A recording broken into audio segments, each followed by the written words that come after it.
Okay, for baby crawl, this is a really simple exercise, but it's important that we just coordinate this right. The reason why we're doing this, and it is back to basics, but the reason why we're doing it is to start mobilizing the spine, the hips, and the shoulders. This whole torso and trunk. Most people do a lot of core exercises, or we don't move at all, and we get very stiff up here. When we walk, we should have fluidity in our walking. We should have relative motion and rotation happening, and this crawl is getting right back to basics to restore that for us, okay? Again, most people will overlook something like this and say, I don't need to do that, or it looks silly, but it's a very powerful exercise when we start to progress it into more movements and more crawling type motions, okay? Because we can progress this as much as we want over time. So baby crawl is super simple.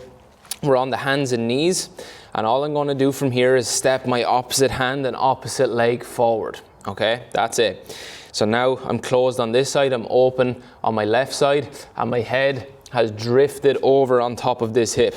This is exactly what happens when we walk, only we're taking it to the floor now, giving ourselves more points of reference on the ground, and it's allowing us to actually develop this ability and open up this rotation in the spine, okay?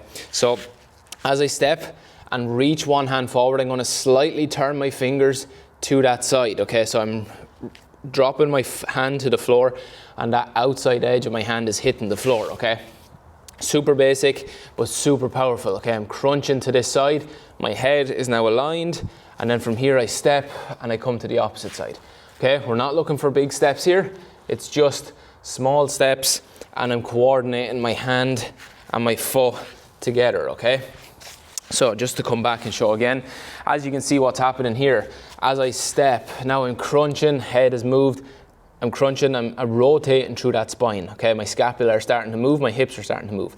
I move forward, head comes to the opposite side, and take it nice and slow, just a regular step distance. We're not looking for a massive reach here, okay? Because we're going to lose that coordinated movement, okay?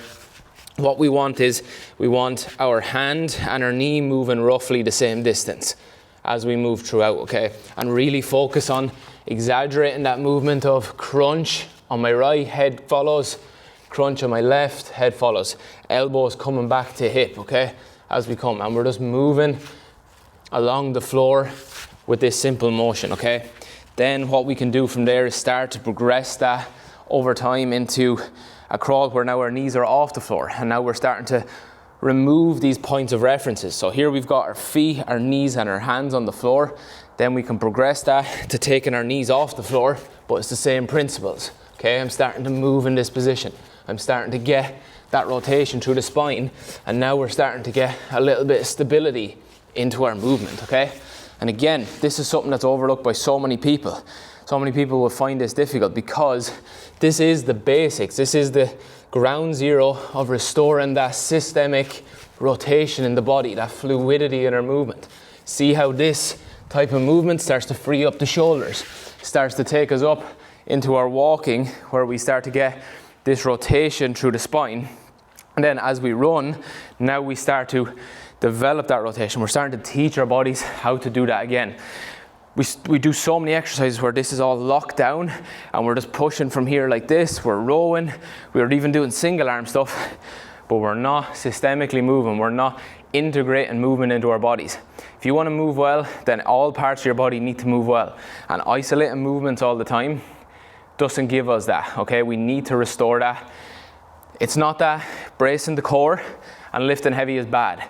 It's the fact that we do it over and over and over without actually inputting rotation and movement into our systems, okay? That relative motion. And this crawling patterns is the basics, because now, once we start to do that, now we can start developing that into more advanced crawl variations. Now when you want to start to access your hips in a hinge, now we can get down into this position. Now I'm in this athletic position here where I'm ready to move, okay? I'm ready to pounce. That's where a lot of these chronic issues develop from. When I lose access to this rotation up top, it makes it very difficult to get into my hip, okay? Because I can't turn myself into that side, be it in a specific exercise in the gym, or if it's just when you're walking, okay?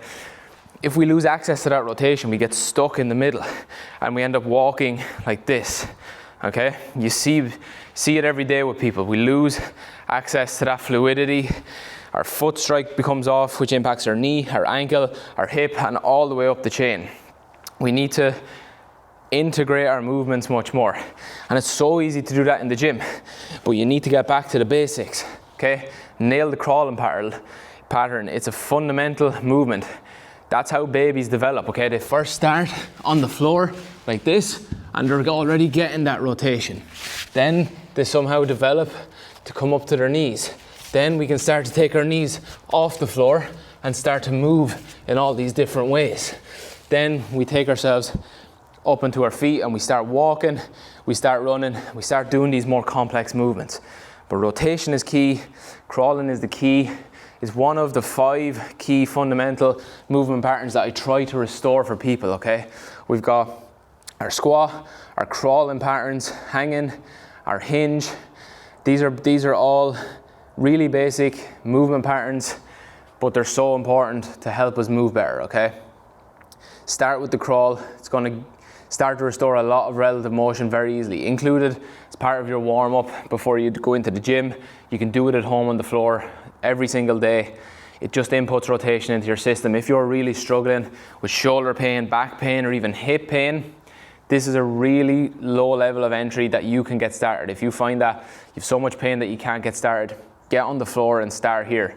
It's going to transform how your body moves over time. You need to be consistent and you need to follow the development and the progression over time, okay? We start, if you want to go all the way down onto the floor like a baby, start here. That's getting a lot of rotation into the system. It's getting the hips moving. It's getting the shoulders moving. It's getting the spine moving, okay? Then we take it up into our crawl here, really focusing on that rotation, okay?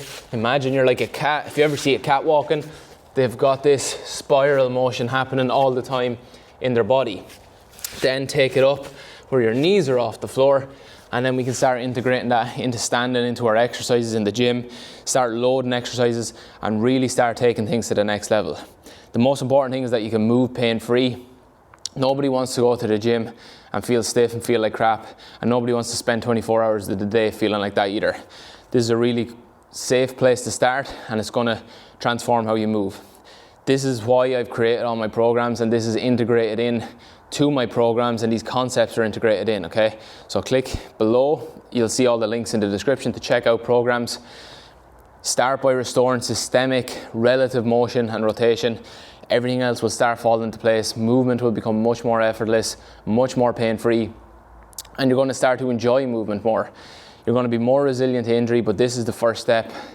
If you like this video, give it a like, give a comment below. Let me know if you'd like to see more movement philosophy concepts like this and basics for how you can start to move in the way that you were designed to move. And stay tuned for the next video, okay? That's it for today. See you in the next video, and get crawling.